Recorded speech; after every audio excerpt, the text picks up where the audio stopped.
এয়া মাছবিলাক চাওকচোন, ইমান ধুনীয়া মাছ। মাছত ইয়াত আছে আপোনাৰ শ'ল, গৰৈ, মাগুৰ, শিঙি, একদম লোকেল। পুখুৰীটো আজি সিঁচিছিলোঁ।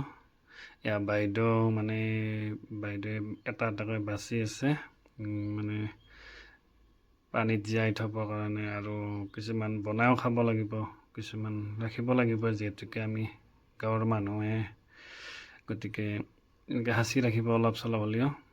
পুখুৰীটো একেবাৰে সিঁচা গৈছে, যে বেচিব লগা মাছ নাই ইমানটো, গতিকে এইখিনি আছে বাল্টিটোত, ৰঙা বাল্টিটো আছে। এইবোৰ মাগুৰ আৰু শিঙি, এইটো আছে শ'ল, এইটো গৰৈ। এইখিনিত কি মৰম লগা মাছবোৰ, কিন্তু মাছবোৰ কিন্তু ক'লা হোৱাৰ কাৰণ এটা আছে, যে মেটেকা বহুত আছে পুখুৰীটোত মেটেকা বহুত হৈছিলে, সেইকেইটা ক'লা হৈছে।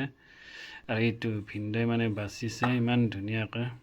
এইটো শ'লটো 700 গ্ৰাম মান আছে, অলপ বেছি হ'ব চাগে, ইমান সৰু নহয়, এইটো ডাঙৰ আছে। হয়তো কেমেৰাত অলপমান ডাঙৰে আছে। এইটো শ'ল কিন্তু ধুনীয়া একদম। ঔটেঙা দি খাব কাৰণে বঢ়িয়া, আৰু ঔটেঙা কিবা টেঙা আঞ্জাৰ লগত বনাই খালে ভাল হয়।